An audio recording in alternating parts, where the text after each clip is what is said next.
all the animals, all the people. Oh, but we saved the sheep for the sacrifice. I've obeyed God. Wait a minute. You tell me you obeyed God, but I see Agag, and I see sheep, and I see others that you didn't kill, and you're telling me you obeyed. Oh, yeah, I obeyed fully. Have you ever had a kid tell you that?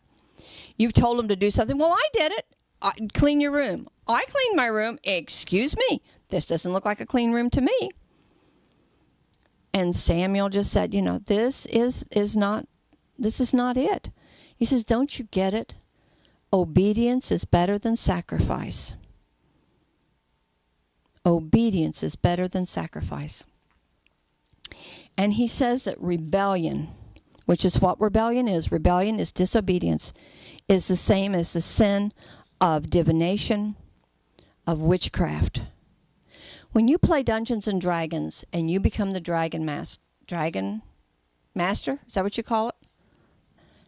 Dungeon master, whatever it is, you are actually in charge, and you begin to tell everybody else what to do. You are your own person. You are your king. You are King Saul, if you will. You do what I want you to do because I'm in charge. And I want to tell you, that will lead you to a path of destruction and doom. Jesus said, he who wants to be the greatest among you must be the servant of all. Are you a servant? I love serving. That's one of the reasons I went back to work. My mother passed away, and I didn't have her to take care of. My dad was gone. I didn't have him to take care of. My husband does a pretty good job of taking care of himself. A little bit anyway. And the kids, grandchildren are in school, and I'm like, I really, and besides, they were all at the school begging me to come back because they said there's not enough subs. And then they started telling me I needed to teach an ESE. And so, I just like to serve. I really, really, really do. And leadership is not something I really look forward to. I'd like somebody else lead and tell me what to do. But Saul, he says, but this is what the people wanted. Samuel says, you don't get it. You don't get it. Today, the kingdom that you had, that your son could be king of, is ripped away from you. And he grabs at Samuel's robe and rips it. And he said, just as it had been ripped off of me, it'll be ripped out from you. And I can't even believe what Saul does. He says, well, even though I don't get to be king, could you stay and do the sacrifice so everybody will see that you're still on my side? Oh, my goodness. He's lost everything, but he still wants to do what? Please the people. And we know as the story goes, David comes, and when David is anointed as king, and we won't go into that he receives that kingship's anointing, and King Saul receives an evil spirit. David begins to sing to him, and David kills his thousands. And what happens? All right, so first he becomes king, and he thinks, oh, this is really good. He's really kind of shy about it. Oh, man, I'm the smallest of all kingdoms. How did I ever get to be here? This is awesome. And then he's asked to do something, and he disobeys. And then he's asked to do something else, and he disobeys. And then he loses the kingdom, and David gets anointed. And we could talk about that, because if you'll do some research, one is anointed with the horn and one is anointed with a vial. And there is a big, big difference. And that's in Revelations. And go back and look at that. Those of you that are real students of the Word, and those that are not, go do it anyway. And you can download Bibles from Olive Tree and from all different places to put into your, if you have a PDA, your computer, and even your cell phones, if they're able to handle that. And all right, so he thinks he's great, and then he disobeys, and then he really, he's blown it completely. Kingdom is gone. So now what does he do? He begins to be jealous of the one that God has chosen. That is not good. He had some opportunities in here to ask for forgiveness. His heart could have been changed, but he chose not to change it. So he becomes very jealous. And David begins to win the battles.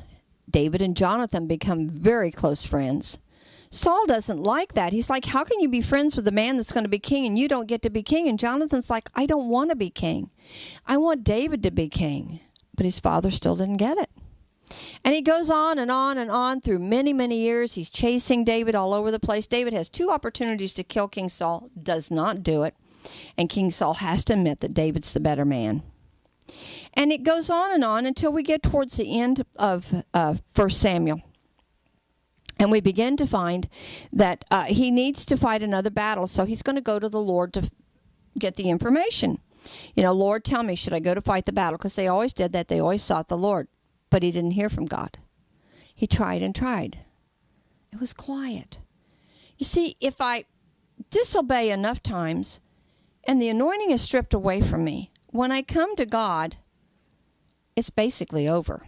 It is basically completely over.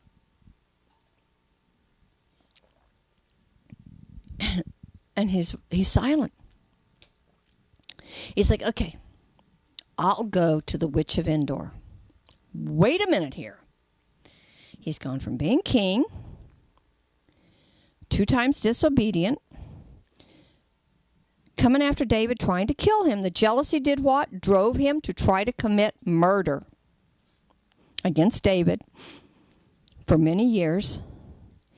And then comes the witch. Oh, I'll just go to the witch. I'll let her divine for me. I'll let her bring up the spirit of Samuel. I can't talk to God, and Samuel's dead. Samuel had died in the meantime here.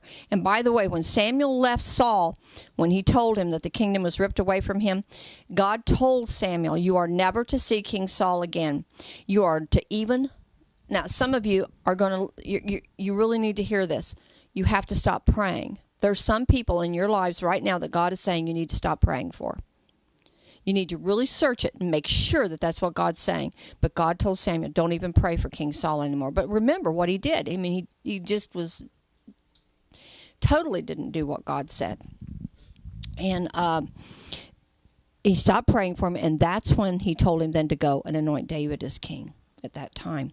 But Samuel did die. So he goes to this witch, and he says, you know, he hides himself, and like he's not the king, because the king has done away with all the witches and all. They were all, you know, off of their head kind of thing, because in Deuteronomy 10, it literally says, do not suffer a witch to live. Someone who divines, someone who does astrology, palm reading, crystal ball reading, astral projection, telekinesis, telepathy, psychics, those are the ones I can think of right at the minute. Anyway, those are it's totally, go back and read Deuteronomy 18, starting with verse 10. And it will tell you, you know, it's just, you're not to have anything to do with them. So she knew that, I mean, if that, she was thinking that wasn't the king, because the king would have done away with her. And she calls up, this apparition comes up, and she's just absolutely stunned. Now, whether it really was Samuel or a familiar spirit, I really, you know, I would say this, it's probably a familiar spirit that was familiar with Samuel, but there's a lot of controversy. And you know something, I'm not here to argue the point. Let's just say something came up, whether it was Samuel or an apparition, and began to talk. And as soon as he began to talk, she looked and she says, you're the king. You lied to me. You know, and this apparition said, you're going to die and your sons in just a few days. She tells him he needs to eat. He eats, and he goes out to fight a battle. And as he begins to fight the battle, he sees he's going to lose. And the very first suicide in the Bible takes place. King Saul. Wait a minute here.